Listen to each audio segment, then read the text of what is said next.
welcome to the Facial Recognition Comedy Podcast. My name is Behzad Dabu, and we have... Fizza Jasani. Pallavi Ganalan. Zara Ali. You did that better than anyone. The perfect ever. introduction. Yeah. I do a lot Are of podcasts. you an actor? I am. Oh, amazing. Oh, gee. Yeah. Wow. And a producer and an activist. True. Ooh. So you know your way around a mic. You're pretty good at it. I do. seems. I do a Yeah. lot of podcasts. I'm really enjoying them, and I'm listening to them more too. So I feel like podcasts are sort of like entering my life in a bigger way this year. 2019 is their year. The year of the for you. podcast. Year of the podcast. The year of the rabbit, maybe, and the year Yeah. of the podcast. Is it the year of the rabbit? Oh, no. Okay. I forget. What's it? Lunar New Year? Anyone familiar? Bitch, I have no idea. I can't keep track of what year it is. 10 Fans, if seconds. you know. 10 seconds after the ball dropped, I was like, it's 2018. And someone was still- like, you got that immediately wrong. Do you remember in I high named school? this file 2018. I was like, Oh, why yeah. is it on the top? Yeah. Remember in high school when you used to like go back to school and you would write the old date until like March? Yeah. The old year until like March, and then you finally got it right. Yeah, those who used to be in school, you know, all of us who aren't in school anymore. Every one of us. She's mad because she's still in school. She's I still in write school the forever. date wrong. You're still in school? She's in school for. Do you still put your name on the top of every page? Yeah. Getting her PhD. Header. As a header. Yeah. But just correct me if I'm wrong, because I haven't been in school in 12 years. But like in school now, isn't everything on the computer, and aren't the dates like automatically up? Like, They don't, writing doesn't just appear. You still have to type stuff in. No, like on Microsoft Word, when you type in like JAN, it goes January 18th, 2019. Yeah. Like it pops up Yeah, it automatically. autocorrects. I do the 2019-month-day because it keeps it organized. I do the metric system So of you the make it calendar hard. dates. Okay. Yeah. This is unrelated because we've moved on now, but it's the year of the pig. Oh, If okay. anyone, The year of the Oink, pig. bitch. The year of the pig and the year of the podcast. it's a very haram year for those of us who Yeah. are Muslim. Yeah, 50% Okay. Just of threw that us out are- there. All right. Are you? What's your family's background? I'm not Muslim. I'm Zoroastrian or Parsi Zoroastrian. Yeah. Ooh. Do you guys know what that is? Yes. Queen. Did you Yeah, did you go Freddie out? Mercury. Did you go out for Freddie Mercury? Absolutely not. What?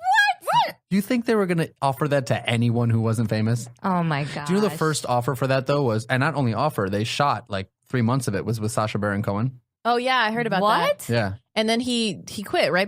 Was it because of the director? I think because of like it not being a very good movie at all, he quit. Oh. Really? I don't know why he quit, but It was turned out to terrible. be a good movie. Oh, I hated it. I didn't But watch it, but I watched a clip of the editing, and they won for editing, and it was terrible. I think it was the worst movie nominated for Best Picture this year. Honestly, I think I think they did a good job with the storytelling of it. I don't think the acting was wonderful. It was very choppy, I thought. I hated like every aspect. But I think editing was Rami. choppy. I didn't even watch it. I think Rami like earned that award. To I don't me, know. I love Rami He movie, goes, but I didn't watch it. I love Rami so much. I think he's so great in Mr. Robot. He's one of my favorite actors. He's one of my favorite actors of color for sure. But to me, that felt like karaoke with teeth in. Somebody said it was like professional TikTok. Yeah, it was like karaoke with teeth in. Like, Yeah. I felt like it was like an alien performance. Ooh. Like an alien performance with the teeth. Is that your version? Everybody it do an was. impression of Rami Malek right now. It was karaoke. I mean, they kind of like dubbed his voice For sure. completely when he was singing. Like and at they- some It's point, like a Bollywood movie. They Yeah. didn't dive into the sexuality at all. They didn't dive into his work with AIDS at all. Yeah, that's what I was thinking. I hated the way they skirted around his family issues. It was just so like What was the focus? Was it a concert? it that was he the lip-synced band. to? It's a band. The the focus band. was the band. yeah. So And then they Brian made May looked like a legend in that movie. Okay. yeah. Worth watching? It's worth watching for sure. I mean, I enjoyed it, but also because God's like, no. it was like nostalgic, right? Uh-huh. And I think right now we're kind of in the culture of like really appreciating nostalgia right now because I think like current life or reality is For so sure. bad that we're holding on to nostalgic things. So I mean, I think it was the right time, and that's probably why it's doing so well. Yeah. I did hear that a lot of the queer community was pretty upset about it not addressing the HIV/AIDS crisis. The HIV/AIDS and like the way they deal with his sexuality is so bad. It was so bad, especially with a director who is known for being problematic in that community as well. I just thought it was. How'd they fuck Really up bad. so bad? I mean, This is our question for all right, Hollywood. there's a part, and this one for best I editing. mean, you'd think like Let's just put all our I wanted questions to for watch it because I Hollywood. thought it was going to be There's great, a and then I part- kept hearing this shit. There's a part where they want to show that he's going from a they're like a small local band to becoming a global sensation, right? And that's like the part that you see pretty much in every movie about a band. And instead of like showing them go on tour and getting bigger and bigger crowds, or like watching them get better and better, or watching the budget increase, there's lots of ways to do that.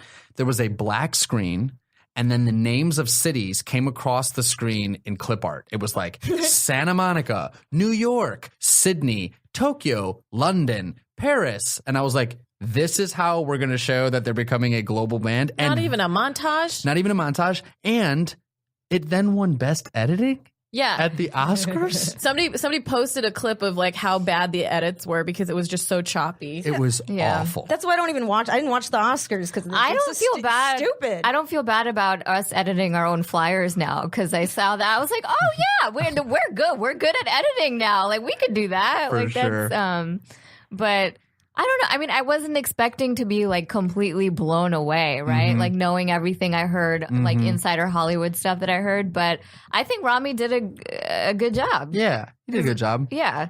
I what he was working with. Yeah. Yeah. What was he Yeah. working with? How's the script? Well, obviously it didn't terrible. address like Script was terrible. anything. Script was terrible. There's literally lines like this, like, "Do you need a new lead singer?" Oh, and then he'd be like, and then the guy would be like, "Well, what, can you sing?" And he'd be like, "Of course I can." And then it was like, and then he would like walk away, and then like over his shoulder be like, "Meet you tomorrow at 9 a.m." Like it was terrible. It was terrible. See, you know what? My question There were a lot is, of good movies this year, though. like, I did want to see it, but why does SAG still send me DVDs? I don't have No, they also have digital downloads. Why does Hulu and Netflix do that? They're literally streaming. That's their whole thing, and they still send out DVDs. It doesn't make any sense. I don't They know. also send out digital downloads. Do they? Yeah. I mean, Now you yeah. know. Now you know. And they also send out movie cast so you can go to the theater and watch for free. They send out movie cash. Yeah. Not to be confused with movie cast. I wasn't in that pay bracket. No, I The got movie cash. cast. Another I wasn't in the reason. movie cash pay bracket. Another reason to get SAG, I guess. Work your way up. Yeah, you got just I'm at the DVD bracket. They're still sending okay. me give them 2% of your income for free movies once a year. Sheesh. Oh my When are goodness. dues due? They're been due. All right, so I always check everybody, before I book some. I'm like, am you I can gonna pay my payment? find Behzad on IMDb. You're like all over ABC, right? Not that much. You can find me on Instagram. On Instagram And IMDb, and but- IMDb. but You'll but like, plug your social. no, but like later. you're like a legit actor. You've been doing this for a Yeah. while, and you know your way in and around sets. You kind of like you have insider Hollywood information. So when True. you're saying a movie is trash, it's a well informed. Yo, Just my opinion. Tell us who all the pedophiles are. Go. Go. Pedophile ring. Go. He wasn't ready Yo, for his this. eyes went up shit. into the left. This he is knows a some real. shit. This is a real He knows podcast. some No, this shit. is real shit. We go in. This is a real podcast. Mostly. You guys are trying to like sabotage my career right now on this podcast. No, we're not sabotaging careers. We're just looking for the truth, okay? Okay. Who the pedophiles? Who's the truth teller? Trying to save the children. You guys are hilarious. We should do comedy. Oh, man. Yeah, I've been active for a long time. I know we're on a set, but I think my opinion is just my opinion. I mean, the Academy is the Academy, and they thought Green Book was Best Picture. So what does anybody know? Do you think the Academy is not very relevant? I think it's not relevant at all in any way. Until you win. Check this out. Check this out. In 20 years, this is a real question. In 2039. 39. Yeah. Thank you for that. Shit, we're going to be old. In 2039, do you think anyone is going to remember Green Book, or are they going to be talking about Black Panther? Black Panther. Black Panther. For There we sure. go. So For it's sure. absolutely irrelevant. I don't even know what Green Book was. Which one was that? That was the racist movie where Mahershala Ali was the backseat. It was like Oh, driving Miss yeah. Daisy It was reverse. supposed Yeah. to be a story about how they travel like to the west to LA, and it's a list of cities that are like unsafe for black people to be in, and it's like a guide for them. But Oh, then they this is- set it in the south, and then they made the story about the white man that was driving instead of the black man that it was supposed to be The about. genius musician black man. Yeah. And his family disagreed with the storyline, and they like hated it. And then Mahershala Ali like apologized for just being in the movie, I guess. The writer also retweeted that Muslims were chanting after 9/11 in New Jersey, and Mahershala is a Muslim. Viggo Mortensen said the N-word. I was in Jersey. I was in Jersey on 9/11. Nobody was chanting Of course. shit. He was retweeting Trump rhetoric. And there were all these problematic like white men associated with the movie. The director flashed his penis to Cameron Diaz in the 90s. Oh, that's fun. Anyways, Green Book, Queens, shit, all of there were good movies. All right, let's some good movies. What movies should our listeners go watch? Sorry to Bother You, directed by Boots Riley, was absolutely incredible. I love that movie so much. It was bold. It was unique. It was an awesome take. Lakeith Stanfield was amazing. He's such a weirdo. If Beale Street Could Talk was amazing. I heard Barry that was Jenkins amazing. movie. So good. Starring Kiki Lane, who's a newcomer from Chicago. Chicago. Black Klansman was fantastic. I heard that was great. Black Panther was amazing. There was a lot of great movies. Black Klansman had Denzel's son, right? Correct. Yeah. Okay. Yeah. Well, Isaiah that's Washington. what Spike Lee won for. Spike Lee won Best Screenplay. For Black Klansman. Black Klansman, yeah. And Best Director was Cuarón. Okay. For Robo Roma, which is also the amazing. Oscars wasn't completely off this No, year. it wasn't completely off. Just the Best Picture sort of was like, and Bye. Womp womp. But it's always like, why are okay? So we're just gonna pick movies where, like, it's like I'm gonna say it, it's just like white people come out as a savior every time. Like, sure. it's the white heroes. Yep. Like, okay, sure. I mean, this movie, there's White so many voters. Yeah, there's so many versions of the same fucking story. Yep. So, like, when are you gonna pick a new plot to be your best picture? When the Academy changes. You know, it's weird that it could be like the same story with just a different tone, skin tone, or it could be a completely different story, but we're still stuck on the same story trying to just get it to a different skin tone. Yeah, but they're going to replace those skin tones with white people. That's what they're going to do. If I'm the we're not person in famous enough. charge, if I'm the person in charge of a movie, and you come up to me and you're like, all right, so here's a story about a genius musician, right? This dude is a genius composer, and he had a white driver. And then you told me that, like, the white driver is going to be the lead and the genius musician is going to be the supporting, I'd be like, nah, you did that wrong. Zara's eating cookies. Like, you did that wrong. Like, Tag-alongs. flip that. Yeah. The genius musician needs to be the lead. That's the story I want. I don't want the story of the driver. It just all sounds horribly disappointing. And But leave I was on stage during the Oscars. That's what the fuck I do. Oh, yeah. I mean, I You had were a on show. stage at the Oscars? No, I was doing stand up. We were all doing shows the night of the Oscars. Yeah. Like the night of You the watch Oscars, I that had like shit. 3 gigs that night in New York. So like, Damn. I didn't. I'll watch you know? the Oscars if I get an Oscar. I watched the watch Oscars it on the that year. plane. I I watched it on the plane on the way back from New York. But it's just like, why am I watching this? You watched it after it aired? I watched clips to tweet. I'm like, I gotta keep up with this I shit. was thinking Same about it, reason but why I I was watched like, Bird Box. I'm like, yeah, fine, pressure me Is into your this. tweet? I guess. Is your Twitter lit? It's pretty fun. Okay. I like it. Y'all are It's funny. fun. I bet like your writing Twitters jokes. are funny. I follow Fizz already, but I'm gonna follow you two now for Hell yeah.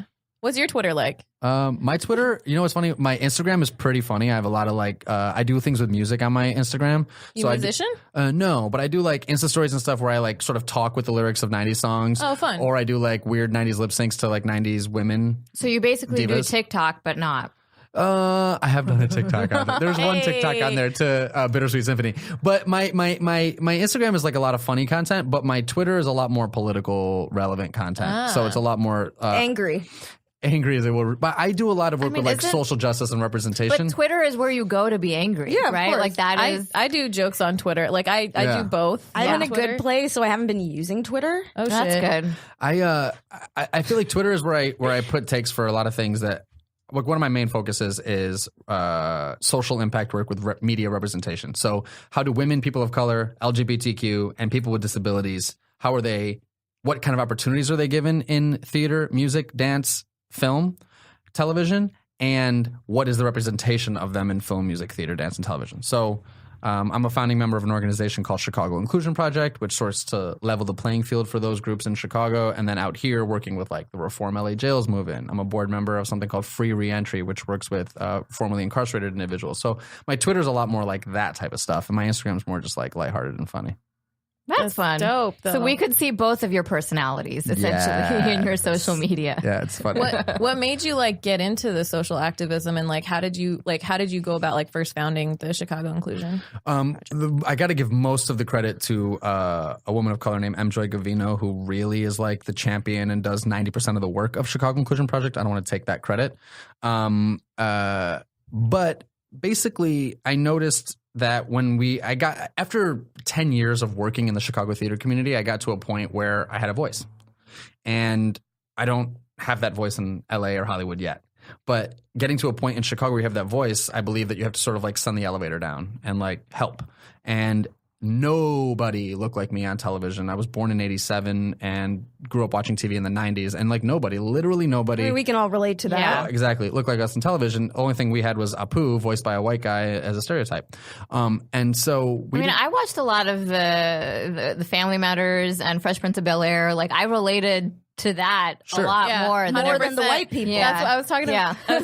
I was talking to some friends earlier. Like we could choose between like black TV or white TV. Exactly. And so sometimes you pick from both or whatever. But like I definitely was watching BET more than any of my white friends. For sure. And I watch Fresh Prince and Living Color and things like that too. But then, you watch Friends and it's 6 friends in New York City and there's not a non-white person on there for 14 seasons. Yeah. Not even They got one towards the end. as like a guest star, Yeah, right? who was Ross's girlfriend for a while. As like a guest star. And Aisha Taylor. Yeah. And so it's one of those things where it's like it was tough. And then You had to be that level. in 2005, I chose to pursue acting full time and went to school for it and took out a hefty loan to do this thing, to be a professional actor. And I think about that and I'm like, wow, I chose to take out a hefty loan to be a professional actor, to study this at a collegiate level without ever having seen someone do it that looked like me. That's crazy. Mm-hmm.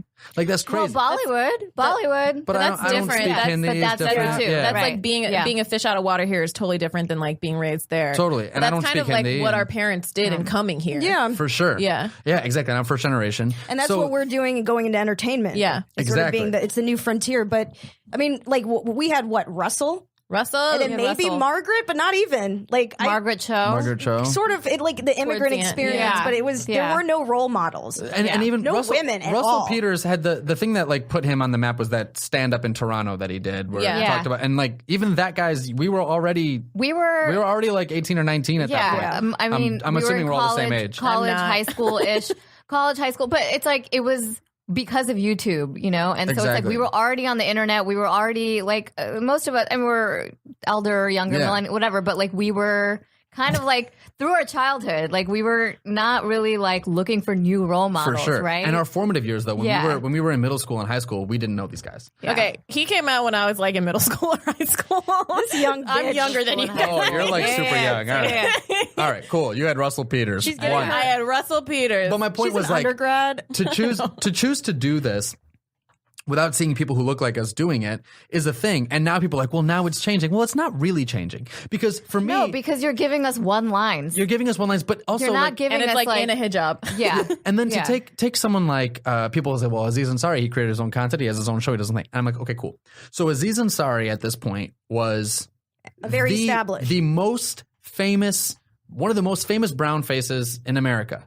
And it takes being one of the most famous brown faces in America to have your own Netflix show. And my point is the equivalent of that on the white side would be like Leonardo DiCaprio. Mm-hmm. And Leonardo DiCaprio is not doing a Netflix show. He is a $30 million a movie leading man. Fucking climbing Yeah. into bears Yeah. and shit. Exactly. Yeah. So He my is drowning in the ocean. But the same can be pussy. said. The same can be said for like, oh well, you have Aziz and Mindy Kaling, and now you have Hassan. I'm like, that's 3 people. Right. That's 3 people. How many do y'all have? Once we don't have to start counting them, Yeah. or Yeah. we aren't able to count You know, them, Also, then we'll stop complaining. None of them are the equivalent. So they're our top. Yeah. None of them are equivalent to a white top. The white Exactly. top for them would Exactly. be Leo They're and Brad all Pitt a bunch and of Meryl power Streep. bottoms. That's what I've been saying. bunch of power bottoms. They're all power bottoms. So she says that Hassan Minaj is a power bottom quote for Variety and That's Deadline. hot. He's okay. It's 2019. I don't know. That's hot. You gotta take a dick occasionally. I don't know. You guy. just He's a good Muslim guy. Can we all agree? He Can just we- became a dad. Let's not start gay rumors. I about like Hassan. Hassan. I will sexualize We love whoever the Hassan. fuck I want. Let's not do our podcast. Guys, I will start gay rumors about whoever I want. Okay, I want Hassan to come on this podcast. We're trying to get all Let's the not girlfriends. like gay bash him if that is. Wait, I just called him gay. I didn't gay bash Okay. him. That's not gay. It's gay celebrate. But gay he's celebrate. But Yeah. he doesn't identify as gay. So But we don't need to start rumor. Yeah. Okay. I could, whatever, it's a joke. Calm Even down. though I'm just mad We're not because editing this out. Nope. I'm mad Keep because everything. his eyelashes are longer than mine, and that's unfair. And I have can't long even- eyelashes too, though. Oh, okay. We're Indian. We all have long eyelashes. true. She can't wear sunglasses though. I can't wear glasses. Why? Oh, because it hits the thing? It hits the thing, Mine does and it gets too. all like it's It like doesn't in my Ray-Bans, but it does in my other ones. it's You and your easier for me. beautiful eyelashes. It's easier for even when I take my glasses off, my prescription glasses off, I can see better than having them on because like my eyelashes just destroy the lens. Like I can't have them on for more than like That's 2 minutes. crazy. I don't know. Maybe I just have dirty eyelashes. I have no idea. Whatever. I've never heard that problem. We don't. It's a what I said problem. last time. Listen, I mean- for people out there, if you have long eyelashes and need to wear glasses, just I don't know, hit up our DMs. It's a real problem. Okay. I okay. struggle. Okay. Okay. I'm still stuck on the dirty eyelashes. I like that we got. What does that entail? What, Yeah, Our parents my will be eye- proud of our first world problems, I think. They're like, we came to this country so our daughter would complain about sunglasses. What? My parents came to this country in the 80s, in the mid 80s, sort of escaping problems in India. And We're in India. they were in Gujarat. Oh, you're Gujarati. Yeah, you're Gujarati. I'm Gujarati, but also I'm a Parsi Zoroastrian, so I'm Parsi Gujarati. Yeah. It's a little different. That's You why guys speak. they speak Gujarati, but it's a Parsi Gujarati. Different dialect. It's a little slightly different. Yeah. Yeah, little bit Did you? different. So you said like Zoroastrian. Uh-huh. Did you like grow up religious? Was it? I grew up. My mom was very religious, so I grew up with that, but I don't practice anymore. Okay. I don't practice anymore. I stopped practicing probably in like high school. How did they feel about it? My parents are fucking awesome, and I don't think they were like thrilled about it, especially my mom. But they're so open-minded and so cool, and cared more about me being a good person and following the principles of the religion more than me following the principles of the. So they dismissed Like the the dogma. rituals. Exactly. So That's dope. the empty rituals, Yeah. the dogma. It was Again, just I don't the- think they were thrilled about it, but Yeah. they weren't like they cared much more about me as a human than they did about that. It's so funny. I have this weird guilt of not having brown parents who hated me being an artist. I was gonna ask. I have this guilt that like all my other brown friends have like, well, what happened when your can't- parents hated it? And I I'm like, can't my relate. parents were awesome about I it. got. from like the get go, right? Do you have other beginning. siblings who are making them proud, doing other things? No. No? I mean, I have a younger brother who's also like an editor, but I support him. Okay. And what's interesting is like, yes, I mean, there were comments and stuff about like, Yeah. really? But they were never like, you won't do this. We won't support it. And we grew up pretty lower middle class and lived in an apartment my whole life. And, we never had a home or nice cars or anything like that, like some of the other Indians in town. But my parents were so cool with me pursuing being an artist. They drove me to theater practices and they picked me up late and they were there opening night with flowers and they took pictures and they cared and like they really were huge supporters of it. To the day now, like when I was in Chicago doing plays, they would fly to opening night and That's they would so That's very sweet. they were like super, super supportive. And then I talked to like brown friends who were like, well, how'd you deal with your parents wanting you to be an engineer? I'm like, they didn't. That's like the thing that we have. Like a lot of us grow up like in like better off financially because like Indians in the States are like For the sure. highest paid minority. For And then sure. all we get is like, yeah, but our parents don't like us, so we suffer. And then you take that away. And what struggle do you have? I had the opposite. We didn't have the money, but I had the support. No, I'm more on you on that side. Like we didn't grow up with a lot either. But like my parents like really stuck to religion. So it's like for them, religion was the way out of everything. Where like did you grow up? I grew up in Jersey. I grew up in upstate New York, Syracuse. We spent a lot of time in Edison, New Jersey, though. You did? I went to Edison High. Oh, for real? I'm from Edison. We would go to Edison, New Jersey, and my mom and dad would get like kaju katri and all these like Indian desserts and like That's like gulab jamun and all there's that kind some of shit. misconception about Edison, New Jersey. So what you're talking about, like the whole street that smells like masala, Yeah. that's actually in Isla, New Jersey. But it surrounds Edison and basically South Asians have taken over that part of Jersey. But we yeah, used like to take Palisades Parkway in from upstate New York, 81 Yeah. South to Palisades Parkway. I remember all this. yeah. But so a question for you though. Great. Do you think your parents would have been as supportive if say you had a sister who had done the same thing? Yeah. You think so? My parents yeah. are dope. My parents are. It's hard for us to wrap our hands around. I know. My parents are. This is Sorry, can you say baffling. this Your again? parents showed up to your shit. I'm going to say this. My mom wouldn't pick me up from school. Yo, he's got a Oh How my to God. Get Away with Murder sweatshirt on right Yeah. now. Oh He's got shit, so much he's pride. something. I'm going to say this. So my parents' parents on both sides, not the most open-minded people, and their cousins and their aunts and their uncles and the whole thing, not the most open-minded people. I've learned this recently, but my parents escaped that, came here, and the only people from my family, extended or not, that are in the States are me, my dad, my mom, my brother. That's it, just the four of us. And they raised us in a way that I'm like super thankful for. And I wish I appreciated that as a high schooler when I didn't notice. And I was like, I didn't realize what I had. Yeah. And now when I like left and learned and have traveled the world and have seen how other people live and see the rest of their family, I'm like, oh my God, you guys are actually heroes. And you raised us in a way to be open-minded, feminists, super inclusive, not only non-racist, but anti-racist. Hey. Right? Different. And to stand up for that. And like my parents have learned about it. They've supported it. They've gotten on board with it.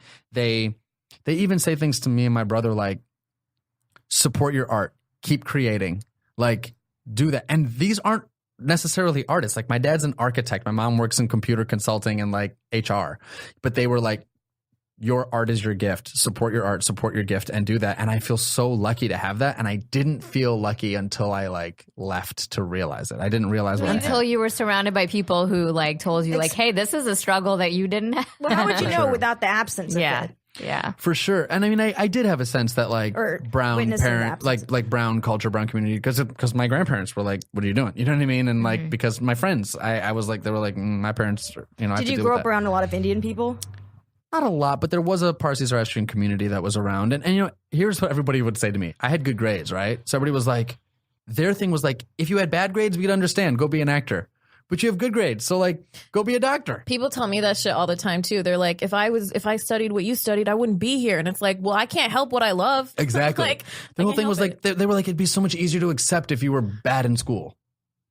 And I was like, that's a weird way to look But at it. I think a lot of people have this thing of like you can only be good at one thing, or they think that geniuses are like really bad socially, or like Right. there's always got to be some That is debatable. there's always got to be some compromise in order for them to accept a person being good at something. And sometimes people are just great at multiple things, Right. And life isn't fair, and they're like talented in those areas. Yeah. You just got to accept it. Or you can have good grades and not have to be a doctor. yeah. But also the school of acting and theater that I grew up in, which is very different than LA. Where in LA, like, do you have Instagram followers? Are you pretty? Do you have a good agent? You're successful.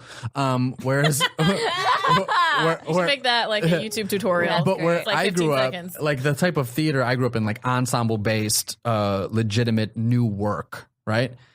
The intelligent artists are the better actors. The ensemble based actors who have a deep understanding of the humanities and human behavior and psychology are the better actors. And so I think what helped me become a good actor in Chicago was being good in school.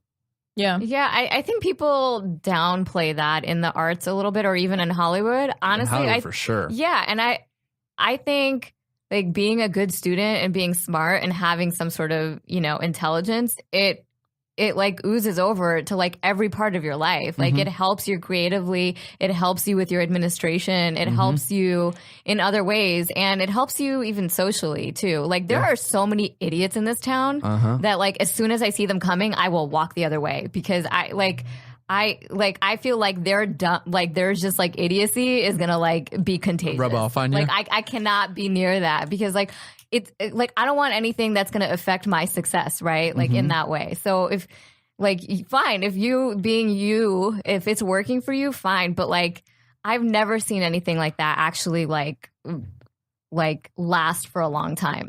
Like in Chicago and New York, especially in the theater world, being good to work with and being talented get you really far.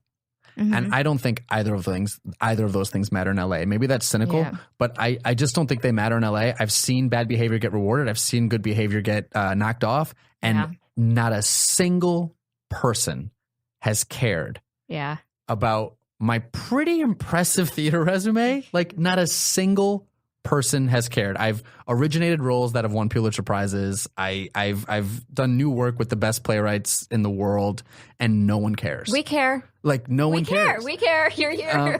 And I they. think they're He wants people with money. People who matter. To care. But Fizza, where did we meet? I mean, we met on set of a TV show on Shondaland. Yeah. We didn't meet. Was it that show? It was. Yeah, we met on together. set. I mean, but it is helping you. You're in Shondaland, right? But I don't think I'm in. But I don't think I'm in Shondaland because of me being a good actor.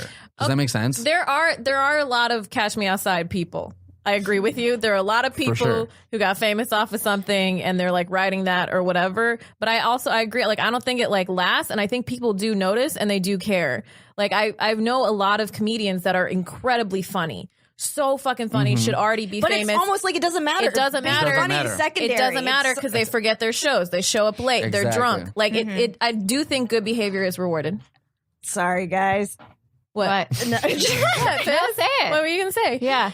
no, I was implying it was a joke. She was I was making a being joke that very she's subtle. unprofessional. I was being very subtle. Oh, that you're. yeah, guys. Here's what I mean by good behavior. I don't think is rewarded. I'm going to give you an example. I'm not going to name the show, but Name it. But I did a TV show. Just once. name the pedophile associated with that show.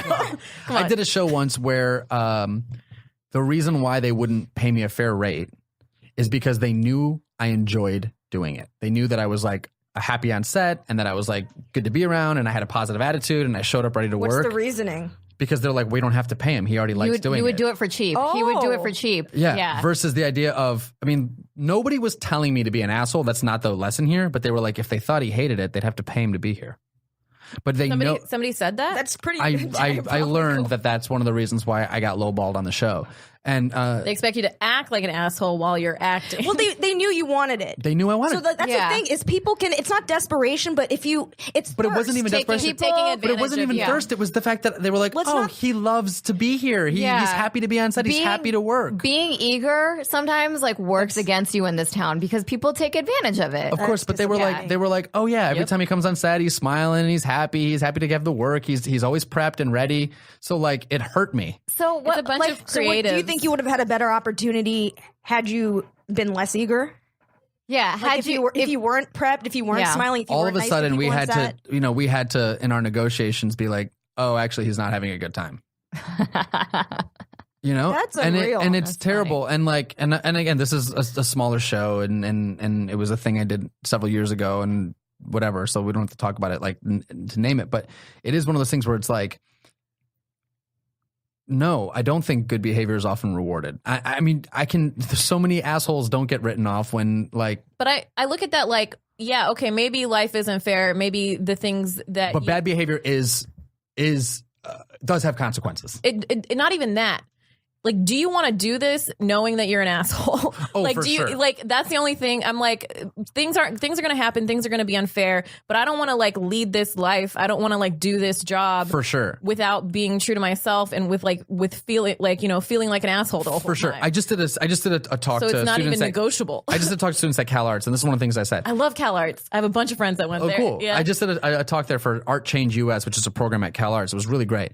But one of the things I said was, I don't think good behavior is always rewarded, but that's not a reason to be an asshole. Right. I'm not saying be an asshole, but my point is be a good person because you should be a good person. Exactly. But don't be a good person because you think it'll be rewarded, because it often won't be. But that's not the point. Like, Exactly. if you're a good person, that's not the point anyway. Exactly. But also, like, don't be a good person to the point where you get taken advantage of for being a good person. Like, and that happens a lot in this town too, where For sure. people who have a moral compass and people who are, always trying to do the right thing, that ends up not working out for you either, because people will take advantage of that. You have to find, I think, a line, and I think this line changes and moves throughout your career depending on the power and the status you have in your career, where your integrity meets what you're willing to do. And there's an easy way to do it, right? So we can say, As Fizza says, setting boundaries.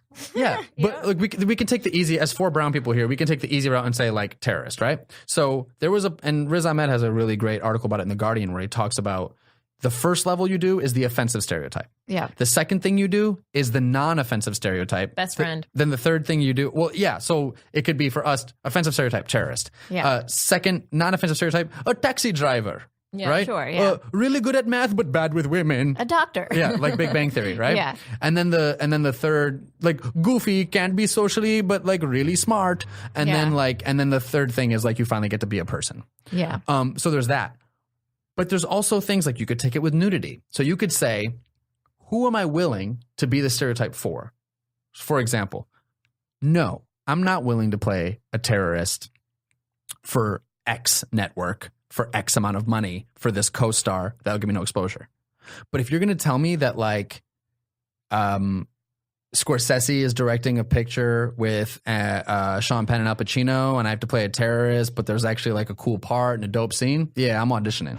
So it's like at this point in my career, where am I willing to like lose a little bit of integrity for a thing? But in 20 years, if I have Riz Ahmed's career, no, absolutely, I'm not doing that. Yeah, role. of course. You know what I mean? Yeah. So it's about like where I'm at. And so for me, I've had women talk about this with nudity where they're like, I'm not doing nudity for that student film at USC for $100. But HBO. But HBO for this Yeah. thing, I might do nudity For and depending on Showtime. taste. And so Yeah. like, and I'm not going to They'll judge get someone both on that. titties. Yeah, but it's like, but also like we got to look at people who came before us who like, you know, overcame so much. Like Selma Hayek was naked and everything, you know, and then she went on and she God. directed and created Frida.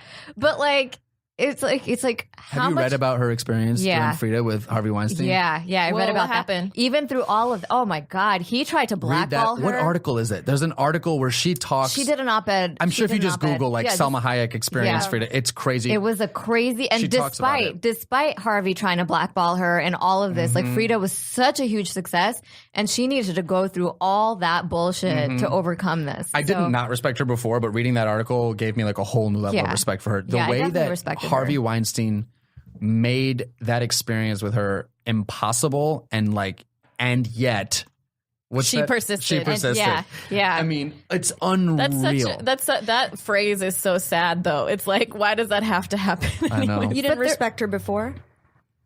No, he's saying it's not like he didn't respect her before. Are you making a joke? He did not. I was saying, Okay. of course, I didn't disrespect her before, but Yeah, reading okay. that gave me a new level of respect. Gotcha. Okay, but what women Gotcha. don't you respect? That's what we were, let's get to the good shit. I can name some women I don't respect. Yeah, do Sure, it. let's Kim Kardashian. No, I respect Kim Kardashian. Okay. I think Kim Kardashian is a boss. Tommy Lauren. Tammy Lauren, I do not respect. Ann Coulter, I do not respect. Who is the woman who is in Clueless? The black woman in Clueless? Stacey Dash. Stacey Dash. I do not respect Stacey Dash. I don't respect Omarosa. Republicans. There seems He to doesn't be a respect pattern Republicans. here. Republicans.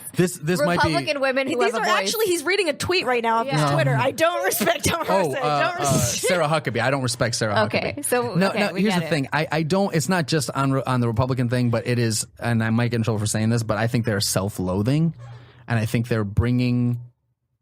For the women of color that I mentioned, they're not only bringing their gender back, they're bringing their race back, and I mean might get down? bringing it back to the 50s. Yeah. Not like sexy back, like the opposite. No, yeah. They're Okay, they're cool. bringing the progress back. They're making it harder because you know why? Because it allows the moderate who could have their mind changed. It allows them to go, what do you mean? Stacey's black. How could he be racist? Yeah. What do you mean? Omarosa's black. She's a black woman. How could he be sexist and racist? He has a black woman in his cabinet. So it's marketing. I think they're being tokenized to the and taken advantage of and used as props. And I think they're self-loathing. And in the case of someone like Stacey Dash, I don't know because I don't know her. She might just be that dumb. But in the case of someone like Ann Coulter, she's smart as shit. She knows She's doing it for the money. exactly what She's a she's troll. doing. She knows. She's exactly what 100% doing it for the money. And the lack of spine, the lack of integrity that she has, makes me like have vitriol. I mean, nobody. Because she knows the repercussions. She knows of her exactly actions, what yeah. she's doing. I mean, like damaging. with Kellyanne this, Conway too. with this administration, it's like everybody's like biting their lips, and you can tell like nobody.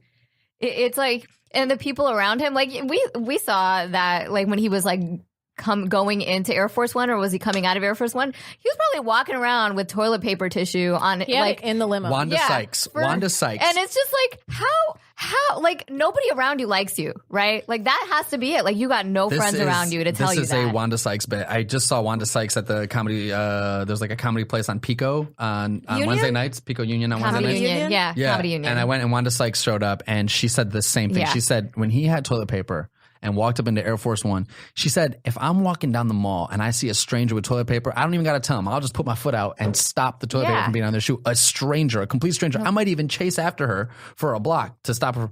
But this man got an Air Force One, and the people he loves, his family, his friends, his advisors, not one, they let him walk in with toilet paper. Not one motherfucker around him likes him. Yeah, no. So it's like people are putting their integrity aside to be a part of this administration. So you can tell, like you can tell by their Twitters, like their feed. Ann Coulter's Twitter is like all hate, and then in between she has like dog videos and shit, and it's for like middle American women to like just to like. But Ann Coulter been doing this long before Trump. It's like at least I have my dog. She's She's trash. Professional trash. She's trash. She's a piece of shit. I know a comedian that's like really good friends with her. Is that Bill Maher? No. Oh. It's a really funny black comedian, and he's talked about how she's like family to him. That's crazy. And he's like very liberal and whatever, but he's like that's her job. That's like a facade.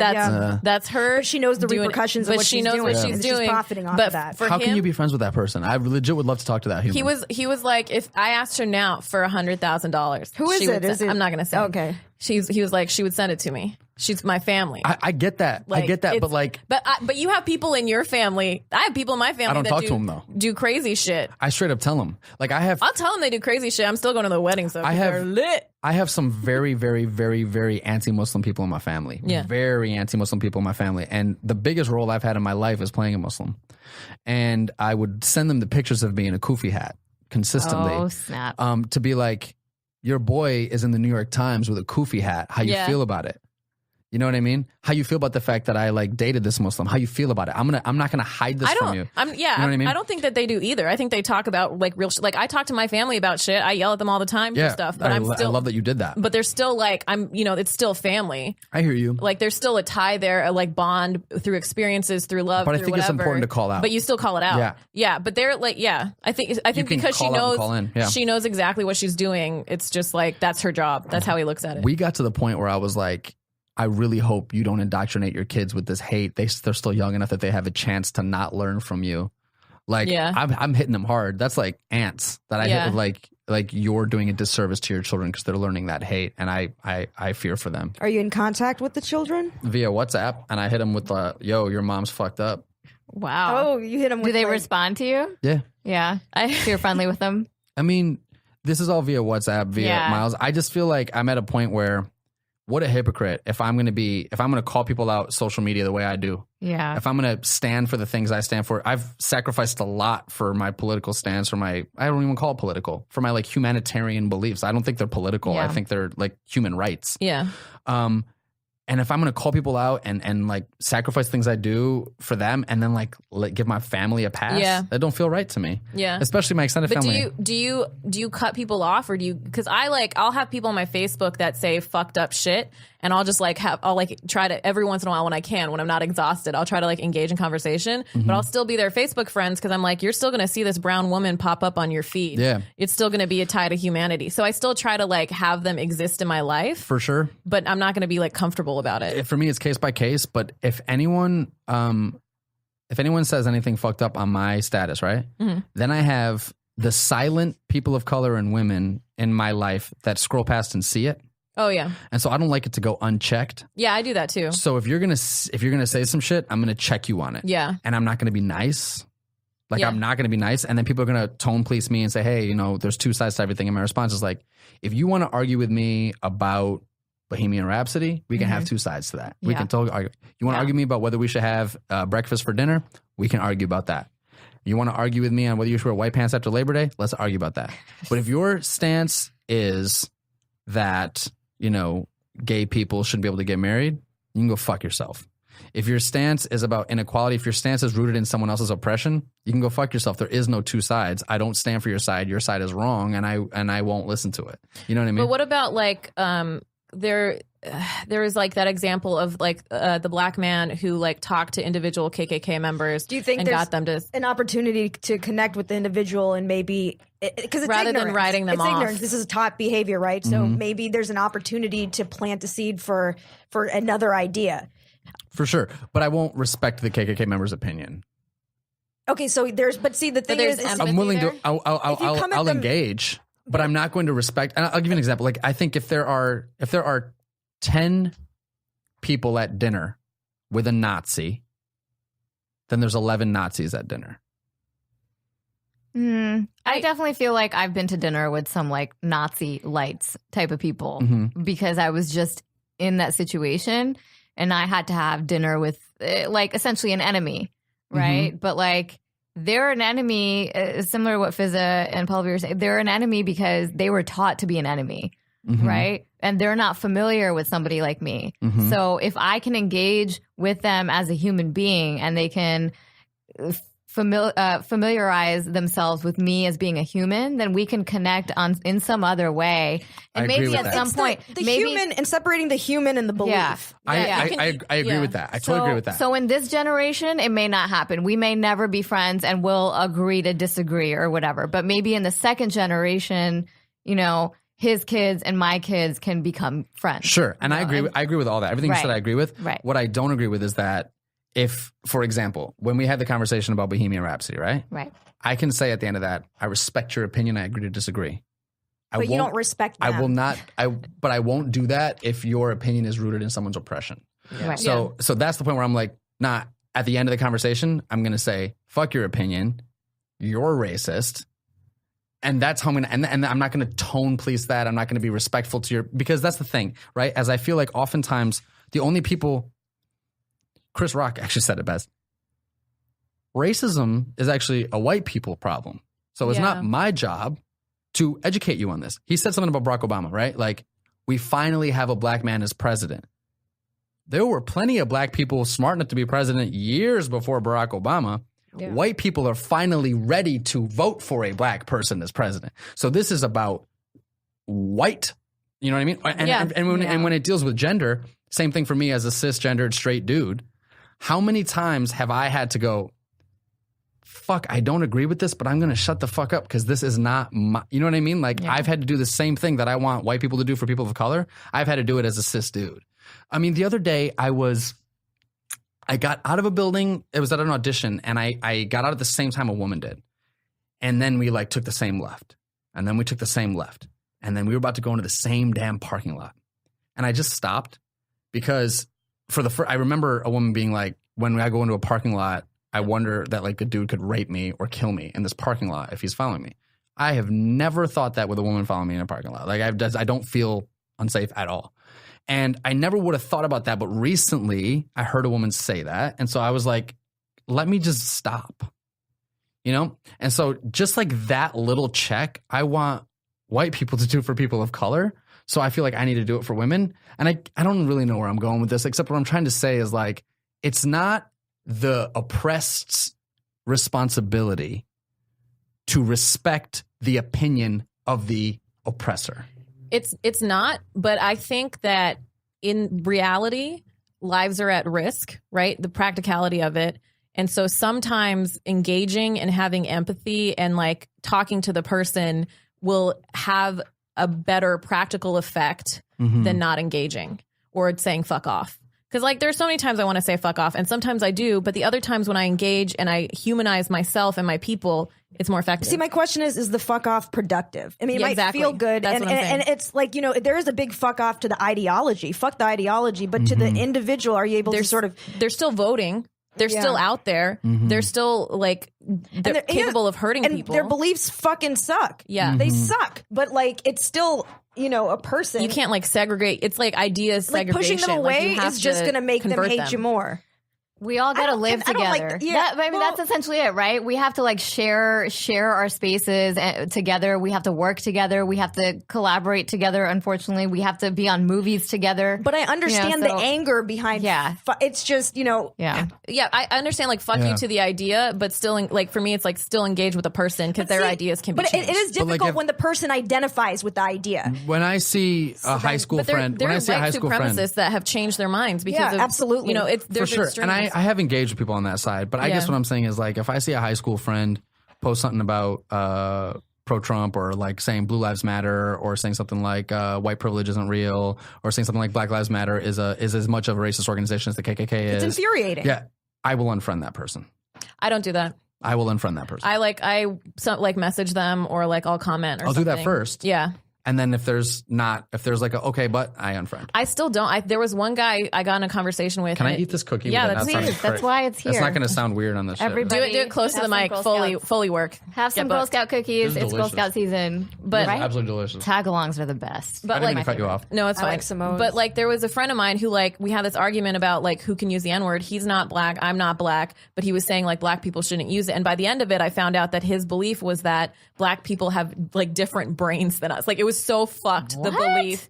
And he was a smart person. He like went to Carnegie Mellon, he went to MIT. Like he's a smart individual, but he has these like crazy beliefs, and he was posting like fake data from like hate groups and stuff. But I still I like couldn't continue engaging. I said my thing, I had facts, I like whatever, but I couldn't keep engaging with him. But I still want to pop up on his feed. I want him to remember what I said and what I represented, and that like I want him to think about it in the future. Like this is the issue I think we have with like a lot of like rural areas or segregated areas is like if you don't ever have to think about it, then you're never going to question your own beliefs. I want people to see me and be like even in comedy, I want them to like be uncomfortable for a few days. I really respect that. I admire that. It's one of the reasons why people often ask me, a lot of activists ask me when I do like activist podcasts and stuff, they say that a lot of my activism is focused on the media and representation, right? It's what I know. It's what I focus a lot on. Some people's activism is rooted in the jail system or cannabis or whatever it is, right? And for me, a lot of it is representation. One of the reasons why is because something you just touched on. So 60% of white people in America don't have a friend of color. Wow. So, and that's true. So since 60% of white people in America don't have a friend of color, the only people of color they know are the people they see on TV. And so when that representation is, and this is a true stat, I'm not making this up, this is from the MENA Coalition that was done at the USC Annenberg. There was a USC Annenberg study about representation in the media last year. 2,200 series regulars on TV last year. 22 of them were of Middle Eastern or North African or South Asian descent, Manasa. 17 of those 22 were seen as threats. So now you have 60% of white people that don't have a non-white friend that see the 22 people of color, 22 Middle Eastern, North African, South Asian people on TV, and 17 of them are threats. Well, that's what they know. And that's why representation, I think, is so important to me because it does change the narrative. Yeah, and so maybe Hollywood should give us more than one line on TV shows. That's not a terrorist line or what. You know, it's just dope. Crazy. And I played a terrorist role when I was 22 because it was my first on-screen credit, and I had to, and I wish I could take it back. Now I don't have to because I've gotten to a point where I don't have to, but I'm not at a point where I can be Bond, right? And so there's these levels that Riz talks about, and I don't. You do the Scorsese terrorist, right? Maybe. But I don't blame the 23-year-old. You blame the system. I blame the system. There's also like studies that show that when you're the token, when you're the only one in the room, psychologically speaking, there's a phenomenon where you are likely to sell out your people. If there's one other person, that's like you're Aziz, like a percentage less likely to do that. Like there's a significant percentage. I believe that. Yeah, because there's somebody to back you up, and there's someone to like when you're the token and you speak on behalf of your people don't take you seriously. Right. They're like, maybe that's just you. Maybe you're being racist. Right. If there's another person that's like, no, this is a cultural thing. This is an experience that we have. This is a privilege that you have. Then they're more likely to. It's weird. You have to have references. It sucks, but it's like they expect often people of color or women or LGBTQ populations or even people with disabilities. They expect someone from that community to be the monolithic voice for the whole entire community, as if all Muslims feel this way. I did this play called. Don't take them seriously. I did this play called Disgraced. I originated it in Chicago, and I did it all over the country. Did it for several years. It's what took me to LA.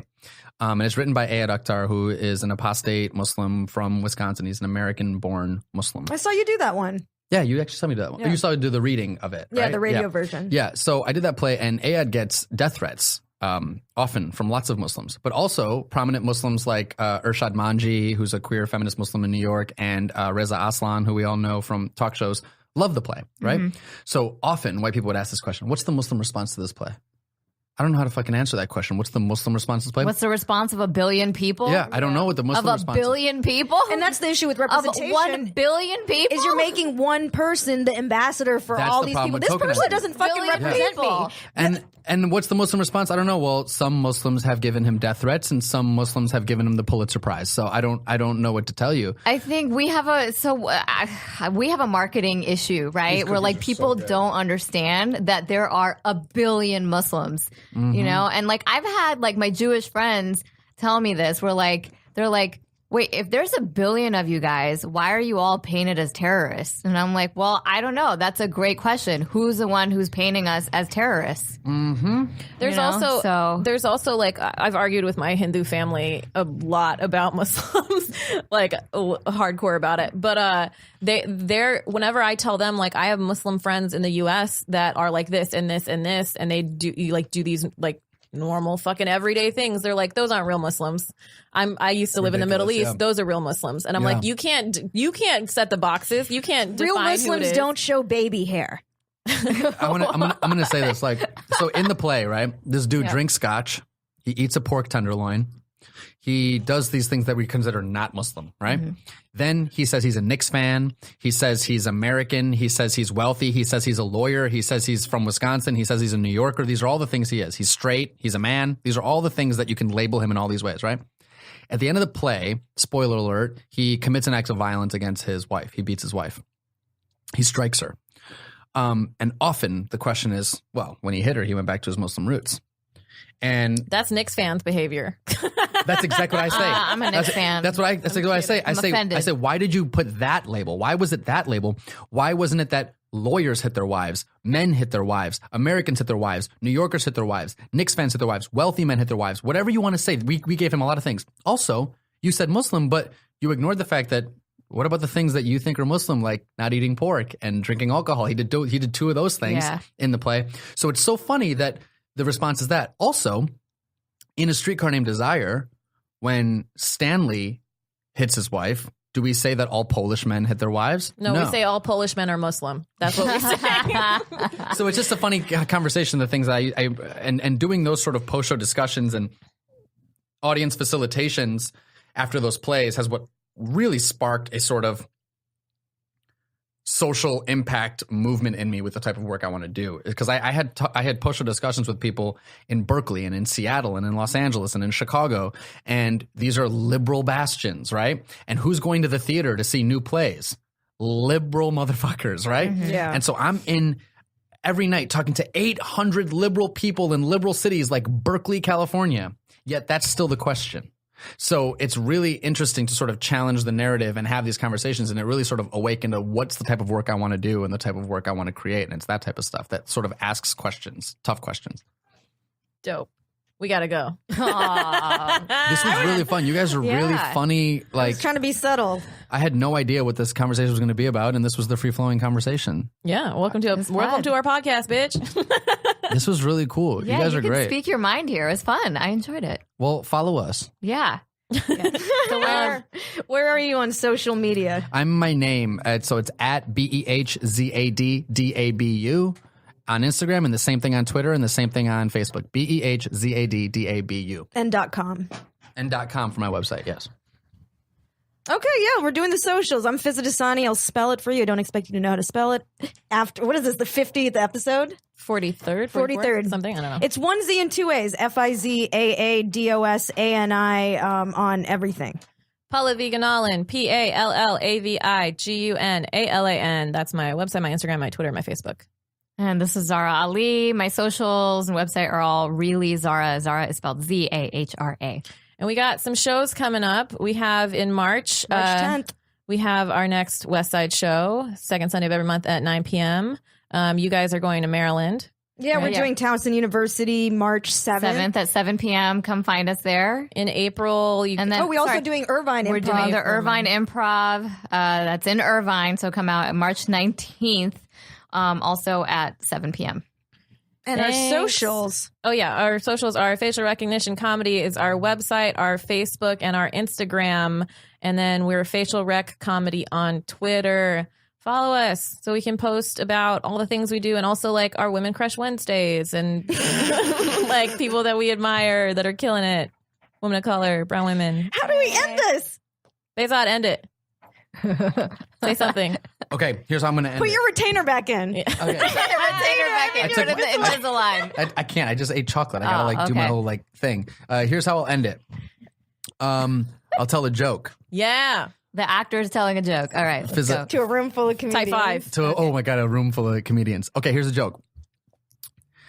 I go to India and I want to like really sort of learn about real Indian culture. And so I don't want to be in like the Four Seasons and be at this hotel and all that kind of stuff. I want to be like I want to get a real authentic experience. So I find out about this dive bar in India and I go to this dive bar and there's a guy at the end of the bar and his name is, I don't know. So I go and ask him, I say, hey, what's your name? And then he goes, he's old, Sanjay.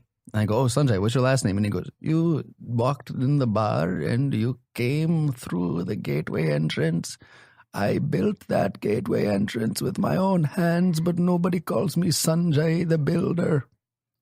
This bar, I make all the drinks behind this bar, but nobody calls me Sanjay the bartender.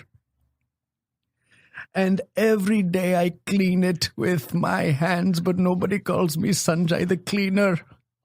But I fuck one goat.